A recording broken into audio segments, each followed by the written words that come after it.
Hey friends, welcome to Momtourage Mini, a completely unedited, and I mean unedited episode Like really unedited. that we're going to bring to you, every once in a while to see how you like it when we are completely raw.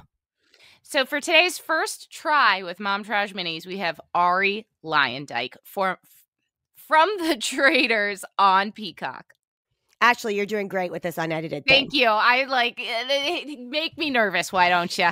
All right, so let us know because we're trying something new. Let us know if you like it, fast and loose and full of juice at hello@momtouragepodcast.com or slide into our DMs. And thank you, Arie, for popping our cherry. And guys, just a sidebar. Remember that time in the interview with Arie when I said, "Hey, who's going to host the reunion? Is it going to be Andy Cohen?" And he said, "I don't know. Maybe it's Alan Cumming." Well, I looked it up. It's Andy Cohen. I'm the best at reality TV, and that's all I need to say. Booyah! Rate, review, and subscribe. Leave us a 5-star review, obviously, because we're awesome, and then write a little something because that's extra special. Bye.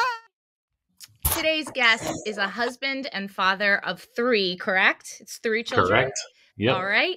Now a children's book author, but you probably best know him as one of the former Bachelors, but it's his most recent turn on Peacock's The Traitors, a show that I am so incredibly obsessed with, that brings him here today. And I have so many questions. Welcome, Arie Luyendyk Jr. Hi, Arie. Hey, how are you? Thanks for having me on. Oh, thank you so much for joining. I reached out because listen, I watched your season of The Bachelor, big fan. My husband is more of a big fan of yours than I am, I have to tell you. But he really is. His dream is to have like some Coors Lights with you and Sean Lowe. I don't know why. I don't know where this came from, but it's like a thing for him. That's hilarious. Just like bro out. I just thought the show was so incredible. I have played it as werewolves. I know other people know it as mafia. Mm-hmm. Have you ever played this game before? No. I mean, I have played a game that's called Secret Hitler that I feel like is a little bit similar as well, where there's like 2 different parties and someone's trying to figure out who Hitler is. Jesus, they really need to change the name of that one. I know. It's like in that game, it's crazy. It's like fascists and liberals, and you have to figure out who Hitler is. I don't know, it's wild, but it is very similar to the gameplay of Traitors. But yeah, no, I haven't obviously played this game before, but I watched the Dutch version before going on this show to kind of like prep myself. But there's no real way to like prep yourself, to be honest. It's kind of a crazy experience.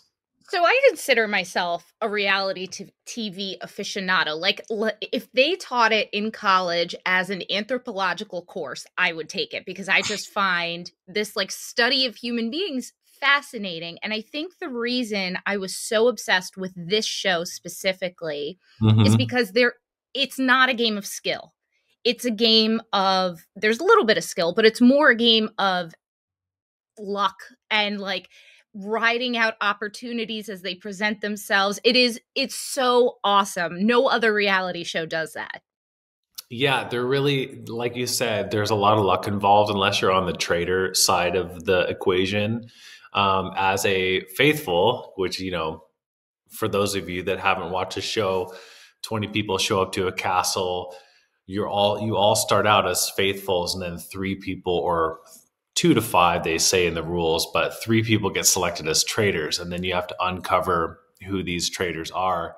And yeah, as a faithful, you don't really have much power. You can really, if you speak up and you are onto it, you could get murdered, quote unquote, that night. And so my gameplay was pretty interesting because I feel like as a viewer, you probably didn't see much of me the first half of the season because honestly, everyone who was really outspoken either got banished or got murdered and was out of the game. So unless you were Kate. Yeah, true. For some reason, Kate like slid by. Somehow she just like aced this as well somehow. Yes, like she really wanted to go home, but she couldn't because she just kept getting, obviously she wasn't getting murdered at night. So yeah, it was interesting because I think when we first arrived at the castle, Reza was like a really big personality, and then he was the first one to go, and everyone was like, "Oh, snap!" And then Brandy was, really opinionated, and now looking back, I'm like, man, she really nailed it. But she was also a big personality, so she left. And so at first I was like, man, I got to really kind of lay low and just kind of make friends and try to not make too many waves and not be too opinionated. So I did have my opinions and I really felt passionate about them, but I really couldn't say anything because I was like, if I say it to the wrong person and that person's a traitor, then I'm gone. So you really have to kind of play your cards close to your chest. And, I felt like I played a pretty dang good game, but I also got lucky along the way because I feel like I made friends with the right people. And I feel like Sari and I had a pretty, I guess, strong bond since the beginning. I felt like I could confide in her, but she probably, since she was a traitor, she was like, oh, I have Arie in my back pocket. And that's probably what got me to the end, essentially, Yeah. So I have to say, spoiler alert for anybody listening, because I am going to ask questions about the end of things. And I just, in case someone hasn't watched it, but you should watch it anyway, because it's awesome. So Sari had some amazing gameplay, like really just under the radar, even though she was a traitor. But I thought the reason I reached out and asked to speak to you is because I thought you were actually like top 2 gameplay. I would say top 1, Kate just happened to like do so well with like not really giving a shit somehow. Yeah. I don't know how she managed that. So, for you had this, at least as a viewer, and obviously we see edited versions of what's happening, but you had this very unassuming, nice guy flying under the radar thing. And then they selected you to become a traitor later down the road. Why did you throw in the towel at the very end? Well, there was a couple of things. So I think my game changed at the end when we had the final mission. And first of all, I love the missions. The missions were so fun and I really got into them. But I think the big sort of mistake I made was choosing to be with Kate in the helicopter. And, Kate and I were isolated from the rest of the group the entire day. And then Sari and Andy and Quentin were in the boat together. And that was a really long day. That was probably 7-8 hours of filming. Wow. And so that was a lot of time for Sari to really sort of, figure out the end of the game. I was thinking about the mission. She was still in the game mindset. I think that was a big error on my end. And at the end, what happened was when Sari basically made it more about who needed the money more rather than who's a faithful and who's a traitor, I knew that the game had changed because the rest of the players all believed we were faithful. So, okay, now I'm in a situation where it's like, who needs the money the most? So I felt like I was at a big disadvantage and I was probably going to get banished anyway. So then me being a faithful for so long in the game, I really felt sort of like a bond with Andy and Quentin because we were always trying to figure out who these traitors were. So when I got betrayed by Sari, it wasn't that I was like just handing her the money because I honestly like, it was more or less like I wanted to tip off Andy and Quentin, and it was my only shot to do it is if I self-eliminated and gave them a couple clues. And that was sort of my big reason for all of a sudden walking away because I was like almost like checkmate when she had like thrown into the fire that she wanted to continue to banish. Yeah. Because I was like, you know what? I'm the next to go. I feel like I'm the next to go because yes, she is right. She made it about money. And everyone knows that, I do really well. And it's like, I was more there for the experience. And I always said that. And so I was like, dang, if it's going to be about money, then, yes, let's just talk about that then. So then I just said like, okay, yes, I do have a beautiful family at home and the money isn't that important to me. I'd probably do something charitable with it. But if you want to make it about the money, then I'm just going to tell everyone I'm a traitor and then try to tip off Andy so that she could get banished next. So it really was a strategic move more than anything. I get that now because I was like, he's doing so well. No, go for it. And she did. She really did change the game when she made it about who needs this money more. And it, I don't know. For me, that ruined kind of fun. And also, I got to say one more. We curse on our show. So one more kind of shit talky thing. And that is Quentin could not have been more off with every single thing. I was like, this guy is wrong about everything. I know, he was so off. He was so wrong. And somehow he made it to the end. Yeah, that was kind of the thing too. And he's really good at like, getting up on his high horse and really like spelling it out for everyone. It really directed everyone in the wrong direction every single time. And that's why they obviously kept him around, because he was so good at just like pointing the whole group in the wrong direction. Truly. I mean, that's a whole other skill. It's like the wrong kind of skill to have. Yeah. So as a Bravo fan, as a Bachelor fan, it's been really, I'm very familiar from the outside with how these different like reality world microcosms work. But on this show, you had, you were the only one from the Bachelor world. You had a bunch of Bravo people, and then you had these CBS reality people. Where did you fit into these kind of little reality universes, and who were you like the closest to throughout all of it? And I guess there were normal people as well. We should say that, normies. I would consider myself a normie, like people who aren't on TV. Yeah, I think that is what kind of got me to the end, because I feel like I had a really strong relationship with the non-celebrity cast, because I wasn't like part of like a Bravo clique or like a Survivor or Big Brother clique in the house. I was sort of like in the middle. Because like as the only Bachelor contestant, I didn't really have any like friends that I went into the experience with. So I was almost kind of in the same boat as the non-celebrities, I feel like. So I think that's why I bonded so well with, individuals like Andy and Quentin. And so, but I still could kind of relate to, the Kates and the Brandys. So I really felt like I was kind of in the middle, to be honest. And it's kind of like the best place to be when you're in this type of environment. So that was kind of cool, because I kind of shared the same, like, oh, well, that's cool that Ryan Lochte's here. Like, I watched him in the Olympics. That's awesome. And so I was also a little bit like, oh, that's really cool that we're in this, house, all these people. And then I didn't really feel like I was kind of like in a bigger or better version of anyone else. You know what I mean? Right. So I could tread the middle, Yeah. It's the strategic, well-played high school kind of game where you like kind of go with, in high school, the people who do the best are not like the popular kids, and they're not like the outcast kids, or the kids that can go with anyone and hang out with anywhere in the group. And that's exactly how it was in high school. So I feel like I was just like, yeah, that's a really good analogy. Like, I was kind of adaptable. And so I think you have to be in this thing, because you don't want to like, like the Kate and Rachel drama was so funny to me, but like that would never be me. I never really just like go after someone and have like it be oil and water, because you just never know in the game, is that person a traitor, or you know what I mean? You don't want to really make waves. Kate making it to the end was probably the funniest thing ever. I think that was like the best part of the show.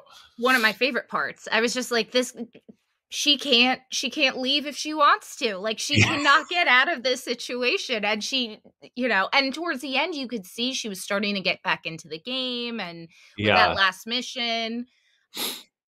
Yeah, that was the roller coaster of Kate, I feel like, is the best storyline, because it was like, didn't really want to be there, and then she was like, really didn't want to be there, and then she got towards the end, and then she was like, and then I was a traitor, which is really funny, because now I kind of, in the middle part of the show, I kind of thought she was a traitor. Yeah. And then towards the end, it was really funny how she just like regained focus, and I think she could see the finish line, and she was like, well, I made it this far, like might as well win this money. Right. And why not? She just kind of like turned it on. But that was kind of fun to see, both like going through the experience and watching it back. Yeah. A couple of like logistical questions about the show. I'm telling you, I love the way things are made. How did you guys get to the Traitors room in the Spire without contestants seeing you? Like, they made it seem, obviously, in the show that you really had to sneak away and you were really risking somebody seeing you. And I'm sure that's not what was really happening. So could you kind of lay that out a little bit?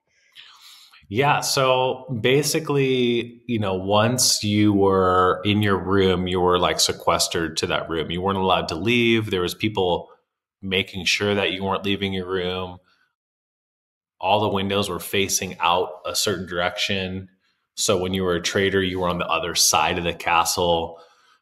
They Oh, so they released moved you. you. Yeah, they moved you. They released you kind of one by one back to your room so that you never knew like who was going to be the last one to go up, because they would kind of send everyone to their rooms, then the traders would come out. So it was done in a really strategic manner to where you were kind of trying to guess who it was, but no one would really know. Interesting. So Kate went on the Kate Casey podcast, and I was listening to it because I wanted to hear these little production aspects. And she said that there was a lot of time where you guys were together where they would be setting up cameras or setting up one of the challenges, but you weren't allowed to talk about the game. But I would Mm-hmm. imagine that gameplay was still happening. You were still getting to know each other. There was the one lady who lied about being a kindergarten teacher and was actually a publicist. So she's clearly playing the game the whole time. How do they draw that line between gameplay and existing, I guess? Yeah, that was tough. Like you were all in a room together, and it's just naturally you start talking about it, and they'd have to stop you and say no gameplay. No gameplay. It Yeah. was like constantly like telling us, okay, save it for the camera, save it for when the cameras are on. All right, don't talk about that. Talk about something else. And they try to Huh. like change the subject. It was really hard because you'd have a thought and you're like, oh, and then you'd try to talk about it with someone and then they would like shut it down. Wow. So that must be part of the reason someone like Kate would want to leave, because you can't even have your conversations are being controlled. It's such a like strange way of existing in a world. Yeah, they'd be like, talk about your personal life. So then we did talk a lot about our personal lives, and that's kind of what I think got me in trouble, because I like, probably shared too much. And Sari was like, "Oh, okay, he's got a second home in Hawaii. He doesn't need this money." But the funny thing is, like I told the contestants the entire time this is that I was going to what I was going to do with the money. It wasn't to, buy a second car or something like that. Like it was about like giving back to charity and helping one of the other contestants, with their IVF treatments. Like that really touched me. And Oh, so that's nice.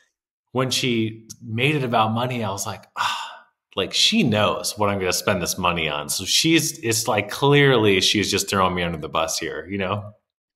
See, I would have loved to see some of the behind the scenes gameplay that we didn't really see, because I feel like things like that are fascinating. Like I would have loved to know that you were telling people, "Oh, I have a second home in Hawaii," or somebody else was doing IVF. Like Mhm. that played a part in the game. We just didn't get to see it as outsiders. Yeah. I And I mean, think, yeah. And it's hard. I mean, they can't really capture every of conversation. I course. mean, they could, but it's just like, those are the things that like really were like, dang, like Serene knows this. Yeah. But Yeah. Okay, I got to ask, my husband asked me to ask you if you are still friends with Sean Lowe. yeah, of course. Yeah. Okay. He's like the greatest, he's like, unfortunately he lives in Dallas.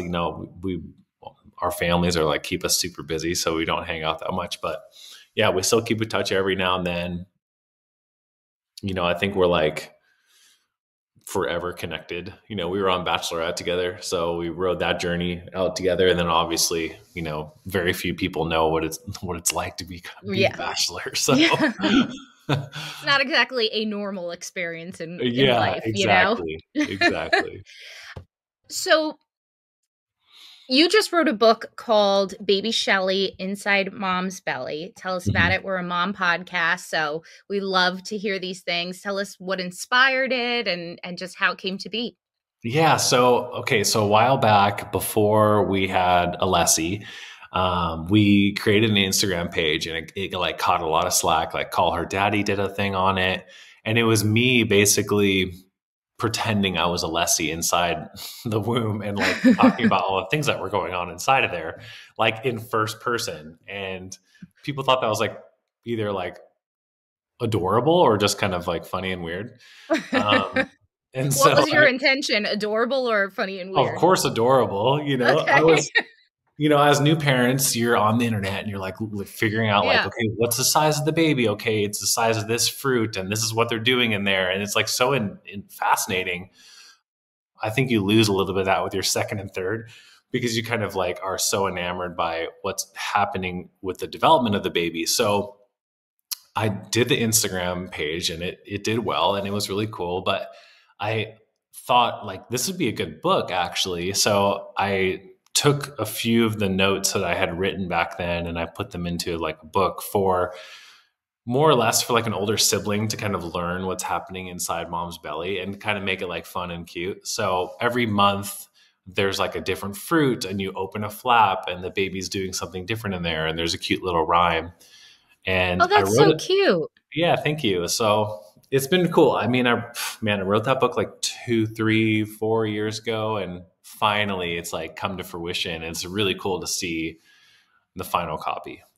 So that's a great gift for, like you said, a big brother, a big sister expecting a baby. Yeah. Who I'm sure I have one and done. My partner in Momtourage is also one and done. And I think the siblings get forgotten about when there's a new baby coming. So it's probably nice to give them a little something to make them feel included in what's happening. Yeah, let me grab it. Let me grab it for you. Okay. Okay, so here it is. So I love the art, and I think it's pretty cool that like this opens up and it's the baby inside. Oh. Yeah, so all the different pages have like a different flap, like what the baby's doing. Oh, that's so cute. Yeah, that's great. People will love that. All right, that's awesome. And then, what's been the biggest challenge? And for those of us who don't have 3 kids, like what's the biggest challenge as the father specifically of 3 kids? Because we hear a lot from mothers. Hearing everything, okay. Yeah. I mean, I don't know. There's like so many, every day is a different challenge, as you know, as a parent. Mm-hmm. And every stage is different. I think that's the kind of funny thing is like you move from one difficulty to the next difficult task. Right now, we're in like a psychological warfare with Alessi because she's so smart and she's just like everything has like an answer, so it's like, dang, like how do I navigate this? So yeah, every stage is different, but I think as a dad, I think it's just, especially with newborns, just like giving your wife as much support as possible and trying to do anything you can because there's very little a man can really do. So yeah, especially like with the babies, with the twins, when Lorna's breastfeeding, it's like super hard. So just being awake and be there for moral support. So that's nice. That's really nice. All right. So on that topic, we ask all of our parents this question, and that is, what is the number one thing that you think every parent should outsource if they have the means to do so?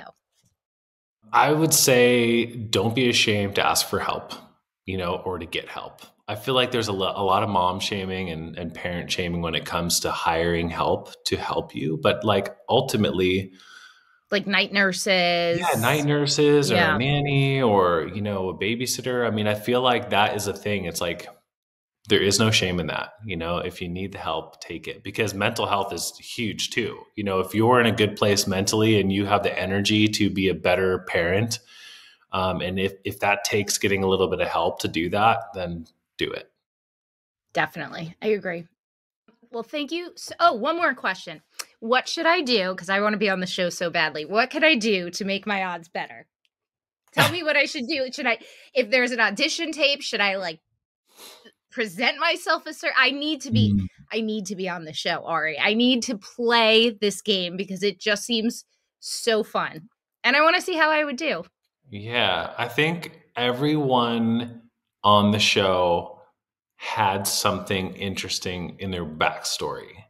So for me, it was obviously, I was the bachelor who quote unquote deceived one woman, so that could be taken as something I that never felt that way, for the like a record. secret I could hold on to. But it was really interesting. Some of the other contestants, it was like, they had some skeletons in their closet, and I think it's probably good, or they could be really good liars. And why could you Mm, be a good liar? That mm. is the $1 million question, I guess. Because I lie to my kid. I tell him that the music and the ice cream truck means that their ice cream is out. There's no more ice cream in the ice cream truck. Yeah, I feel like they picked two different people. I feel like they picked people who could really do a good job of deceiving, and then people who are loyal and truthful to a fault. Because I feel like the mix of those two people is what makes a show so good. So maybe you go with being loyal and truthful to a fault. Okay. See, but you know how some people like apologize when they came out as traitors, like the first guy who came out as a traitor and he stood there and he cried. I was like, stop crying. This is a game. Get out of here. What are you doing? I think So I don't because know like if that's you're in it. You're in it. Like if you can imagine being completely isolated from all your friends, your family, your phone, and now you're like living with all these people, and they become like your not your family, because it's like, like but they are. temporarily. Yeah, but temporarily they're like your best friends. So Yeah. it seems really as a traitor from the beginning, it'd be really hard because your whole entire existence in that relationship is a lie. Okay. All right. Something to consider. Thank you for that tip. Plug yourself, plug the show, plug the book. Tell everyone where they can find everything, please.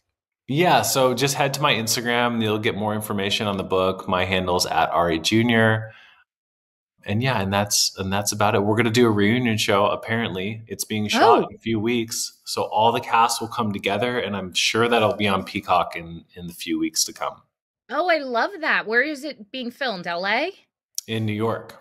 Oh, very nice. Yeah, Is it an Andy Cohen? Is he like the I reunion I guy? I do not know any of the details. Maybe Huh. it's Alan. It might be Alan Cummings. Oh, I don't know if yeah. they, Why wouldn't you it know. be Alan Cumming? The Yeah. celebrity I've seen the most in New York. Exactly. That's So, true. he will probably head the tell all, I'd imagine. Okay. All right, that makes sense. The Traitors is out on Peacock now, so stream Yep. it because it's really, really good. Thank you so much, Ari. Yeah, you're welcome.